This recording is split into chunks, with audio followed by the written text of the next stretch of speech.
కమ్మకమ్మని పప్పు గోంగూర తయారు చేసేసుకుందామా ఫ్రెండ్స్? మరి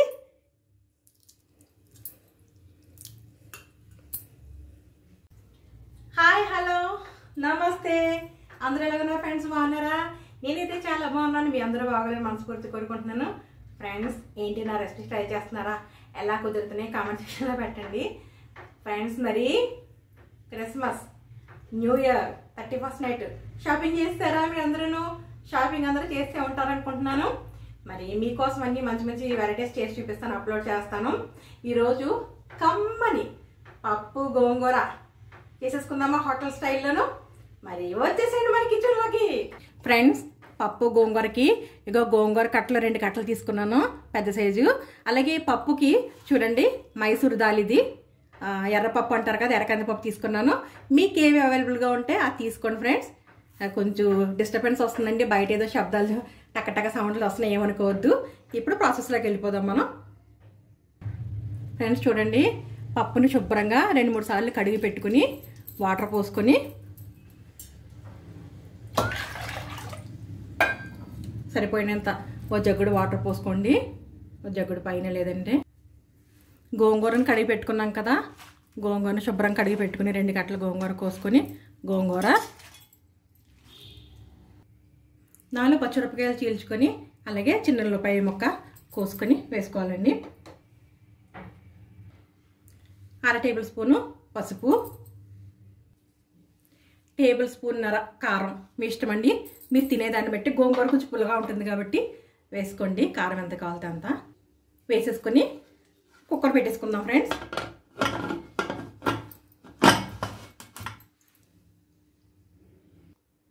స్టవ్ వెలిగించుకుందాం ఫ్రెండ్స్. ఓ 4 విజిల్స్ వచ్చాక మనం 4 విజిల్స్ వచ్చే వరకు ఆగుదాం. మనం కుక్కర్ పెట్టేసుకున్నాం స్టవ్ వెలిగించుకొని. ఫ్రెండ్స్, 4 విజిల్స్ అయిపోయి మనం స్టవ్ ఆఫ్ చేసుకుని చల్లారికి తాలింపు పెట్టేసుకుందాం. చల్లారినాక ఓపెన్ చేసి తాలింపు పెట్టేసుకుందాం పప్పు. ఫ్రెండ్స్ చూడండి, కుక్కర్ విజిల్ ఓపెన్ చేసేసుకున్నాం, మూత ఉడికిపోయింది బాగాను. మనం సాల్ట్ సరిపడా సాల్ట్ వేసుకుని తర్వాత చూసుకొని వేసుకోవచ్చు. తాలింపు పెట్టేసుకుందాం ఫ్రెండ్స్. ఇప్పుడు ఫ్రెండ్స్ స్టవ్ వెలిగించుకున్నాను, మళ్ళీని ఇగో చిన్న మూకుడు పెట్టుకున్నాను, ఆయిల్ పోసుకున్నాను. తాలింపుకి జీలకర్ర 1 టేబుల్ స్పూను, జీలకర్ర, వెల్లుల్లిపాయ 1 రమ్మ, పెద్దది వెల్లుల్లిపాయ తీసుకున్నాను, చెద్దగొట్టుకున్నాను. కరివేపాకు 4 రబ్బలు, అలాగే మినపప్పు, శనగపప్పు, ఆవాలు 1/2 టేబుల్ స్పూను. ఇప్పుడు ఆయిల్ హీట్ ఎక్కాక తాలింపు వేసుకుందాం ఫ్రెండ్స్. ఫ్రెండ్స్ చూడండి, ఆయిల్ హీట్ ఎక్కింది. ఇప్పుడు పోపులన్నీ ఉన్నాయి కదా, వేసేసుకుందాం. వేసేసుకొని ఇంకా కరివేపాకు కూడా వేసేసుకొని కలుపుకుందాం.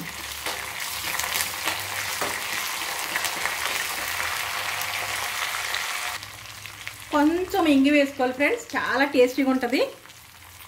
పప్పు గోంగూరలో కొంచెం ఇంగి వేసుకొని తాలింపు పెట్టుకున్నట్టయితే సూపర్గా ఉంటుంది అనమాట. తాలింపు అయిపోయింది ఫ్రెండ్స్, తిరగమూత పెట్టేసుకుందాం. పప్పులోను మన కమ్మని పప్పు గోంగూర అయిపోయింది. సూపర్గాను డిష్ అవుట్ చేసుకుందాం. ఫ్రెండ్స్ చూడండి, కమ్మని పప్పు గోంగూర అయిపోయింది కదా. ఇప్పుడు టేస్టింగ్ టైం కాబట్టి టేస్ట్ చేసి చూపించాలి కదా. మరి మీకు టేస్ట్ చేసి చూపించేస్తాను. ఎంత బాగుంటుందండి ఈ సీజన్లో, పుల్లగా టేస్టీగా. దానికి కాంబినేషన్గా చల్ల మిరపకాయలు, వడియాలు, కొంచెం పచ్చడి.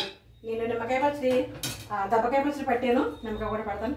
ఏదో తినేస్తున్నాను. మరి అంతకన్నా ముందు ఫస్ట్ టైం కనుక నా ఛానల్ చూసినట్టుగా లైక్ చేయండి, షేర్ చేయండి, సబ్స్క్రైబ్ చేసుకోండి ఫ్రెండ్స్. పక్కనున్న బెల్ బటన్ టచ్ చేయండి, ఆల్ వస్తుంది. ఆల్ కూడా టచ్ చేసినట్టయితే నేను పెట్టిన ప్రతి వీడియో నోటిఫికేషన్ రూపంలో వస్తుంది. తినేస్తాను ఫ్రెండ్స్. అబ్బా, మంచి సువాసన వచ్చేస్తుంది, వేడిగా పొగలు వచ్చేస్తుంది. అన్నము పప్పు గోంగూర తినేస్తాను. అబ్బా సూపర్గా ఉందండి. చల్ల మిరపకాయ అంటే పెరుగులో మజ్జిగలో చేసిన మిరపకాయ. బా చాలా సూపర్గా ఉంది ఫ్రెండ్స్. నేను కూతురు ఏం చేస్తాను మరి.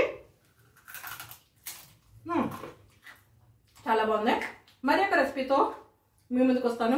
అంతవరకు సెలవు ఫ్రెండ్స్. బాయ్.